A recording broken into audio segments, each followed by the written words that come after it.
Bonjour Julien. Bonjour. Merci d'être présent ici au Parc du Produit au siège du COP Cadiz pour répondre à cette petite interview. Alors première question, hier nous étions tous à la présentation des joueurs. Vous avez vu qu'il y avait pas mal quand même de supporters brévistes. Qu'est-ce que cela fait pour les joueurs? C'est bien, c'est impressionnant pour nous, ça nous fait plaisir, bien sûr, quand il y a du monde qui vient nous voir, quand c'est comme quand le stade est plein, quoi. Là on a été présenté au public, je crois qu'ils annonçaient plus de 2000 personnes, donc ouais, ça fait plaisir, on ne s'attendait pas à ce qu'il y ait autant de monde. On est content, on est influence, c'est bien, après j'espère que ça va durer toute la saison. Vous donnez peut-être une motivation supplémentaire Oui. De toute façon, quoi qu'il arrive, même si le stade est vide, on sera motivé pour réaliser une autre saison. Mais après, c'est vrai que ça fait toujours plaisir. Voilà, c'est dans les moments où ça va pas, des fois, c'est vrai que l'appui du public, c'est important. Et c'est pour ça que d'avoir nos supporters derrière nous, ça nous aide vraiment. D'accord. Je vais rentrer un peu plus dans le sujet. Vous avez commencé votre préparation physique il y a à peu près 2 semaines. Peux-tu nous raconter à nos supporters, puisque nous n'avons pas l'habitude de vivre des choses comme ça, ce que vous faites et comment tu le vis à l'intérieur du groupe? En fait, ils nous ont divisé en plusieurs groupes, donc il y a le groupe de ceux qui ont peu de poids à perdre, qui s'entraînent pendant de très longues durées et qui commencent le matin de 6h30 et après qui ont une grosse de la journée libre et qui reviennent le soir à partir de 5h. Après il y a le groupe dont je fais partie qui eux doivent prendre du poids, où on fait 8 séances de muscu par semaine, plus le physique. Et après il y a le groupe des gens qui s'entretiennent, où il y a les anciens, plus ceux qui n'ont pas besoin forcément de grosse préparation physique, qui sont dans ce groupe-là, qui font classique une séance de muscu le matin et une séance de physique l'après-midi. Ça permet peut-être de souder le groupe à première vue Parce que non, on est partagés, quoi. Par exemple, ceux qui viennent à 6h30 le matin, on les voit une fois par semaine, quoi, quand on vient à 8h pour la muscu. Donc non, c'est pas vraiment là qu'on crée les liens, mais voilà, après les nouveaux, comme ils sont partagés dans différents groupes, oui, on apprend à les connaître, parce que là on est vraiment ensemble, on souffre ensemble. Après c'est pas tout le groupe, c'est pas là qu'on commence, c'est plutôt quand on se met à faire du rugby. D'accord. Donc justement, je vais en venir au groupe. On le sait qu'il a été très solidaire l'année dernière. Une homogénéité certaine que nous constations principalement sur le terrain et au jeu que vous produisez. L'ossature a été à peu près conservée. Malgré tout, certains des cadres sont partis. Ces départs ont-ils affecté le groupe? Je sais pas, on va le voir. Voilà, après le groupe il vit bien et il vivait bien. C'est un peu maintenant, de toute façon c'est toujours comme ça, il y a une dizaine de départs chaque année, une dizaine de mecs qui arrivent. Voilà, on était très enfin moi depuis que je suis arrivé, j'ai jamais eu de problème de solidarité ou quoi que ce soit. Enfin, toujours le groupe a été solidaire. Et pourtant on a perdu des mecs, des super mecs chaque année. À cette année on en perd encore plein. Et voilà, après il y a des bons mecs qui arrivent aussi chaque année, qui rentrent dans le groupe, et voilà, on le verra petit à petit, mais a priori je pense que ça ne devrait pas poser de problème non plus à ce niveau-là. Puis ça viendra suite aux entraînements aux entraînements, aux matchs vécus ensemble, dans la difficulté aussi. Quand c'est dur, voilà, comme on dit, quand on en chie tous ensemble, mais des fois ça soude le groupe. Et après aussi la joie ensemble, ça soude aussi un groupe. Donc voilà, c'est petit à petit que ça vient, quoi. D'accord.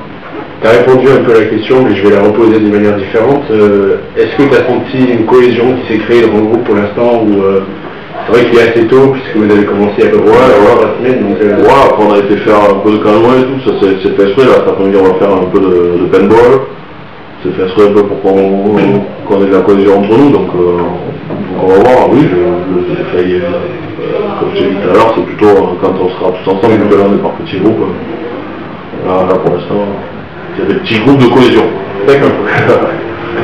J'en viens à toi, ça fait 3 ans que tu es au CAB. Tu es passé par top 14, par la Pro D2. Comment te sens-tu ici, à Brive, autant à Brive qu'au club?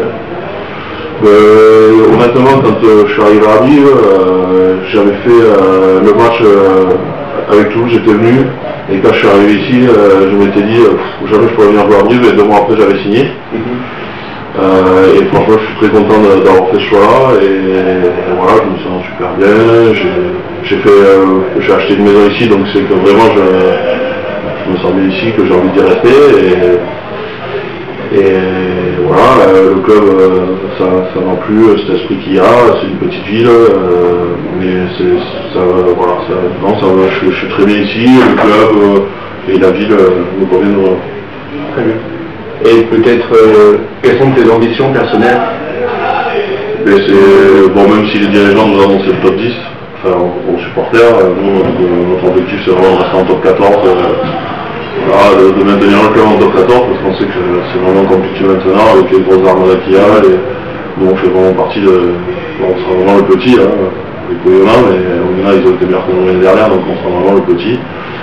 Voilà, on va s'approcher, c'est peut-être le rôle qui nous dira bien. D'accord.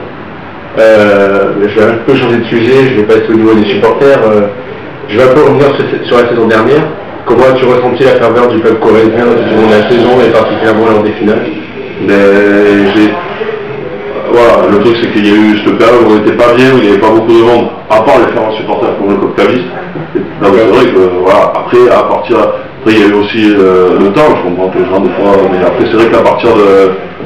Je me souviens de ce match à Colomiers où j'étais pas dans le groupe, où c'était pas un match à fort enjeu, ou un match super, et où il y avait les grévistes qui mettaient vraiment l'ambiance au stade, et ça, les joueurs ont commencé à s'en rendre compte là, et petit à petit c'est venu, et puis après on a eu la chance de faire cette finale, donc là le public est venu en masse, et c'est vrai que ça fait toujours des frissons, quoi, après le match contre Aurillac, et surtout la finale contre Bordeaux, où tout le monde nous a annoncé qu'il y avait je sais pas combien de Palois et qu'il n'y avait pas trop de mecs de Brive, et puis finalement on s'est retrouvés, nous on arrivé en bus, il y avait tous les bus de Pau, et puis après on arrive au milieu des Brévistes qui nous ont tapé sur le bus, et puis après quand on est rentré dans le stade, c'était magique pour nous. Donc c'est quelque chose qui permet d'avancer et... Oui, c'est quelque chose qui nous permet de vivre des moments inoubliables, voilà, c'est sûr. Je t'ai dit, quand on est rentré là pour s'échauffer, c'était magique, on était comme des fous, quoi. Après le truc c'est qu'il faut avoir aussi la bonne pression et qu'on ne joue pas le match avant de sur terre, c'est ça aussi, il faut savoir faire la part des choses. On essaie de s'entraîner à faire ça, mais après c'est vrai que ça nous transcende, quand on est arrivé là, qu'on a vu qu'il y avait tout ce public, qu'on a fait le tour, c'était magique pour nous. Ouais. Tu es parrain de notre association, qu'est-ce que cela représente pour toi?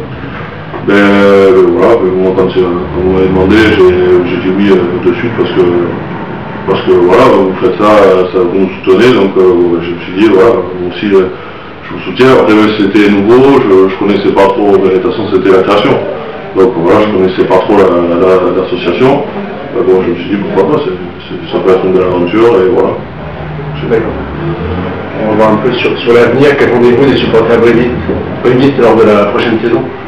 Mais qui nous soutiennent comme ils ont fait dans cette fin de saison, là, quand il a commencé à faire beau et qu'ils sont venus à partir même, je sais plus quel match c'était, je crois que c'est ici, quand il y a eu le Colomiers, tout ça, que ça commençait à vraiment venir, et puis après que le stade était plein à domicile, et voilà, qu'ils ne nous lâchent pas, même si c'est sûr qu'on aura des moments difficiles, mais qu'ils nous soutiennent toute l'année, et ce qu'ils peuvent être sûrs, c'est que nous on ne lâchera rien. C'est vrai qu'on a vu qu'il y a pas mal d'abonnés, déjà à peu près 1500, et en tribune sud ça bouge pas mal. Donc c'est vrai que le club a annoncé, il voulait à peu près 7000 abonnés. Qu'est-ce que tu en penses? Je sais pas, parce qu'ils voulaient 7000 abonnés, il y en a 1500, mais ils disent qu'ils sont mieux partis que l'année dernière. Donc a priori, à Bruges, les gens s'abonnent pas. D'accord. Je sais pas, mais je trouve, voilà, après je pense que les gens attendent de voir le début du championnat. Là c'est demain que ça sort le calendrier. Oui, c'est ça. Le 6 juillet, ouais. Donc je pense qu'ils attendent de voir le calendrier pour s'abonner. Et après c'est bon, si on a beaucoup d'abonnés, ça nous fait plaisir, c'est sûr. Quand je te dis, le stade quand il est plein, c'est sûr que pour nous c'est mieux, quoi. D'accord. Un dernier mot pour les supporters membres du Cop Cavis? Merci de nous soutenir, et j'espère que vous allez continuer comme vous avez fait toute l'année dernière, et voilà, et je serai votre parrain tout le temps que je serai. D'accord, merci beaucoup Julien. De rien.